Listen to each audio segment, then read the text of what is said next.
हमारे साथ दरभंगा से संजय सरौगी जी हैं, जो छठवीं दफ़ा जो है दरभंगा शहर से प्रत्याशी के रूप में खड़ा हुए थे और इनकी जीत जो है वो सुनिश्चित बताई जा रही है। आइए इनसे पूछते हैं कि ये अपनी जीत को किस रूप में ले रहे हैं और क्या उद्देश्य और मकसद से इस दफ़े वो जनता के बीच और लोगों के पे कितना आप खड़ा उतरिए। विकास विकास और केवल विकास। हम लोग विकास के नाम पर ही सरकार भी चुनाव लड़ती है और हम लोग भी विकास के नाम पर ही चुनाव लड़ते हैं। निश्चित रूप से दरभंगा के लोग मेरे परिवारजन हैं।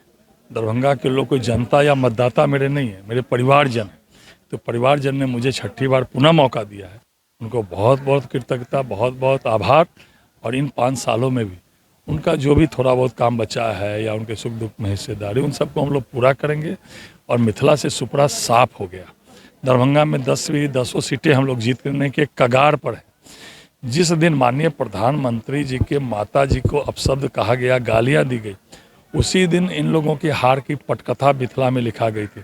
मिथिला जानकी मैया की धरती है और इस जानकी मैया के धरती पर एक तरह से माता जानकी का अपमान किया गया प्रधानमंत्री जी के माता जी को गाली देकर। और माननीय प्रधानमंत्री जी ने जो विशेष ध्यान बिहार का दिया, माननीय मुख्यमंत्री जी के नेतृत्व में जो बिहार में 20 सालों से एनडीए की सरकार चल रही है, उसमें जो समाज के सभी वर्गों का काम हुआ, आधारभूत संरचना में काम हुआ, शिक्षा के क्षेत्र में, स्वास्थ्य के क्षेत्र में 125 यूनिट बिजली हम लोगों ने 100% सब्सिडी दी, 400 से 1100 रुपये हम लोग सामाजिक सुरक्षा का पेंशन दिया, 10,000 रुपया महिलाओं को हम लोगों ने रोजी रोजगार के लिए अग्रिम के रूप में दिया। तो आम जनता उत्साहित थी, विशेषकर महिलाएं अति उत्साहित थी, जो 15 से 20% कहीं के। जब भी आप लोग पूछते थे, हम लोग बोलते थे इनका सुपड़ा साफ हो जाएगा, इतनी प्रचंड जीत मिलेगी जिसकी कल्पना जो है नहीं की जा सकती है। वही हुआ है। आम जन के प्रति, बिहार के लोगों के प्रति हम लोग बहुत बहुत आभार और बहुत बहुत कृतज्ञता ज्ञापित करते हैं कि आप लोगों ने एनडीए पर पुनः विश्वास किया। सर, ये छठी दफ़ा आप विधायक बन रहे हैं, 5 दफ़ा से आप लगातार जीतते आ रहे हैं।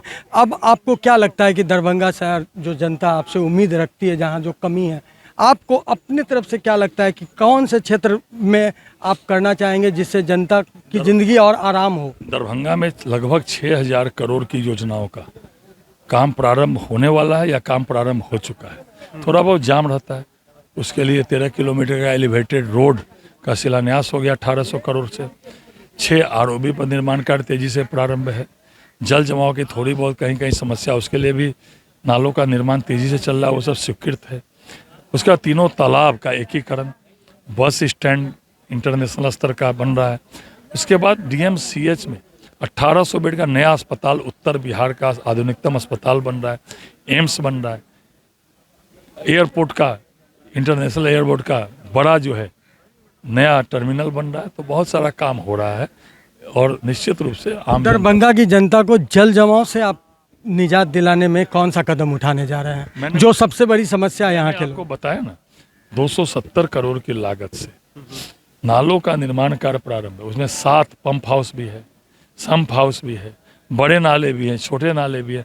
उसमें 10-12% लगभग काम हुआ है, बाकी भी काम पूरा हो जाएगा तो जल जमाव से निदान मिल जाएगा। और चुनाव कवरेज के दौरान भ्रष्टाचार को लेकर के लोगों के बीच बहुत ज़्यादा ये शिकायतें थी। बिहार में 0 टॉलरेंस है भ्रष्टाचार पर। कहीं भी पता चलता है, कार्रवाई होती है, गिरफ्तारियां होती है, उसको सजा होती है। 0 टॉलरेंस है, कोई भी भ्रष्टाचार किसी हालत में भी बर्दाश्त नहीं किया जाएगा। अपनी इस जीत का आप श्रेय किसको देने जा रहे हैं? निश्चित रूप से दरभंगा के लोग मेरे परिवारजन हैं, उनको